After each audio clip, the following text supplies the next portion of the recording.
And washing a dead person is not rocket science. It is not something that is so difficult, because simply washing him or her is sufficient. It does the job. However, can a man or men wash a woman? Can men wash a woman? No. One man is only entitled to wash one woman, and that is his wife. And can women wash men or a man? No. Only the wife or wives can wash their husband. However, if hypothetically a man dies in the desert or in a village and only women are present, can they wash him? The answer is no. They offer tayammum and they bury him. And the opposite is also true. If a woman dies among her mahrams, brothers, father, sons, can they wash her? The answer is no. Completely. Only a man can wash his wife, and a wife or wives can wash their husband, because the Prophet ﷺ stated this in authentic hadith. He once entered the house and Aisha said, "Oh, my head, I have this severe headache." And the Prophet said, "No, it is my head," as if he is feeling pain because of her pain. And this is the great form of showing love.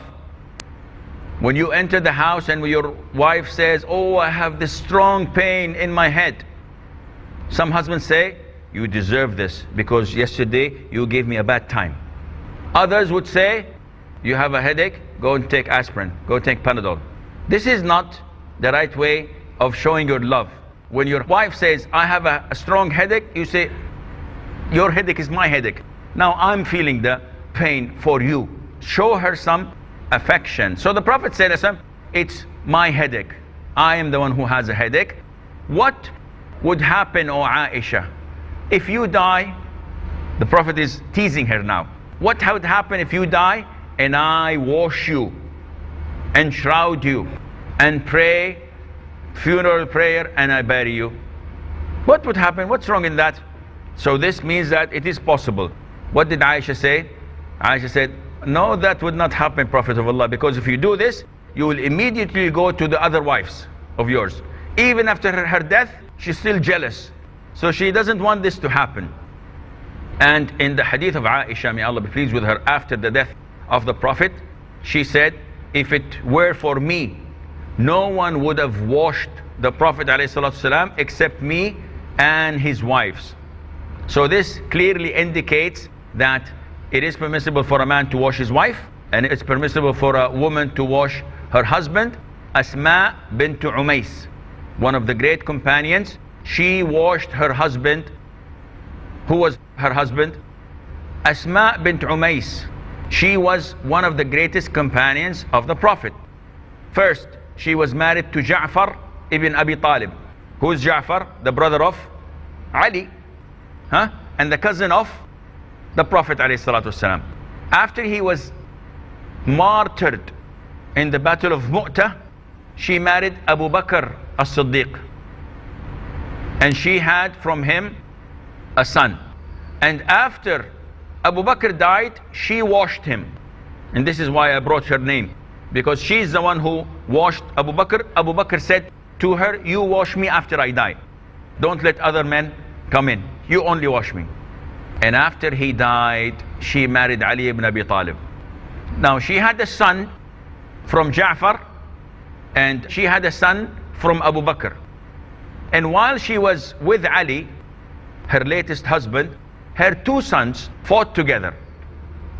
The son of Ja'far says, "My father is better than your father." And the son of Abu Bakr says, "No, my father is better than your father." And they, brothers, siblings, but from the mother.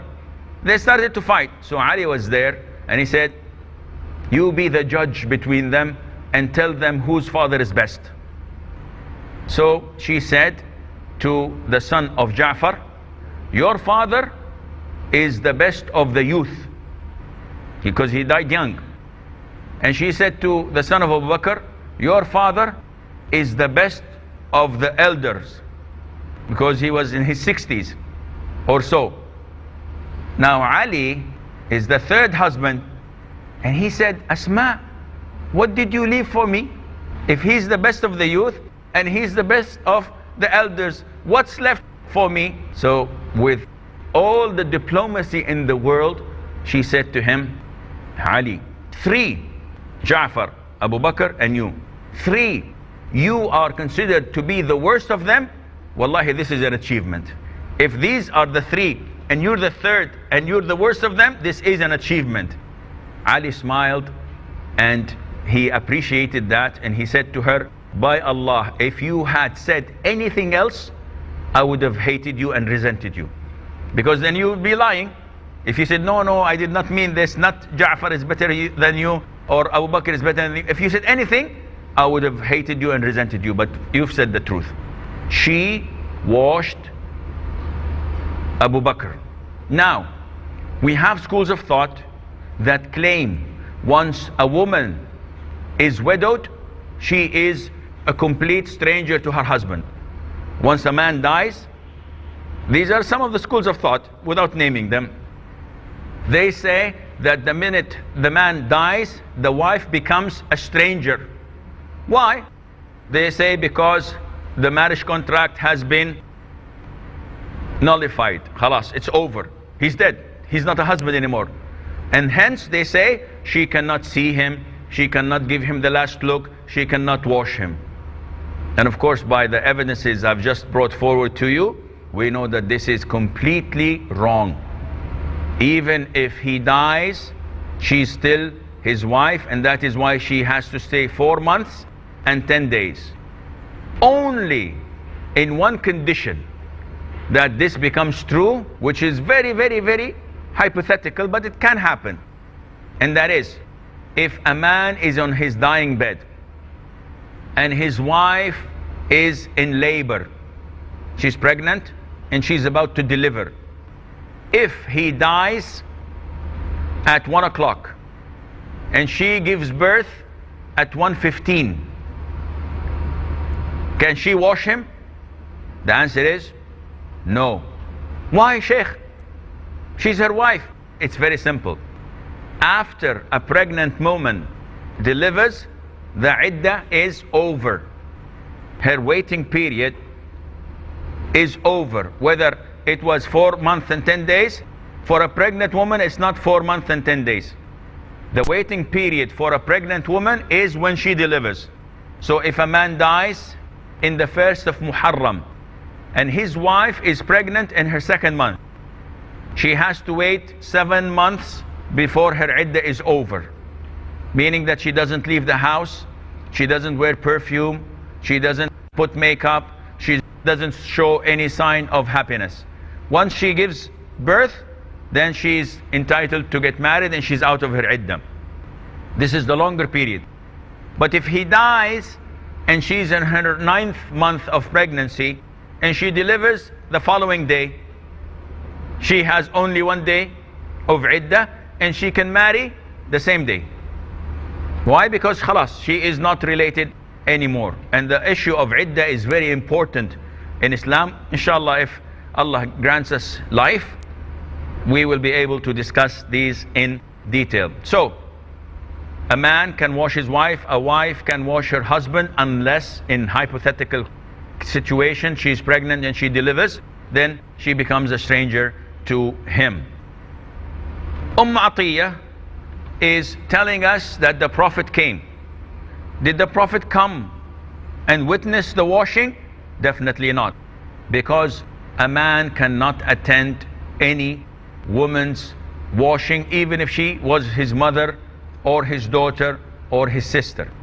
But he came and he requested them and he told them what to do in regards of washing. So, washing a man or a woman, is it rocket science? No. If you have a shower and you just simply do this and wash them 3 times or 5 times, this is enough. This does the job. You've washed them or not. It's like, you remember ghusl? We said that there is ghusl according to the sunnah, and there is ghusl which is not according to the sunnah, but it does the job. So if I go in a swimming pool, a big swimming pool, or if I go in a lake or in the sea and I dip myself with the intention of ghusl, and I make madmada, I turn the water in my mouth and I inhale water and blow it in my nose, khalas. I have wudu and I have also ghusl if it's from sexual impurity. Likewise, washing the dead. However, if you go to the books of fiqh, whether the fiqh of Abu Hanifa, Malik, Shafi'i or Ahmad bin Hanbal, you will find extensive details. And these details, like 90% of them, are not from the Sunnah. Where are they from? They are from the ijtihad, from practice. And some of them may have some logic, some may not have any logic. We, inshallah, will get to know this when we meet next time.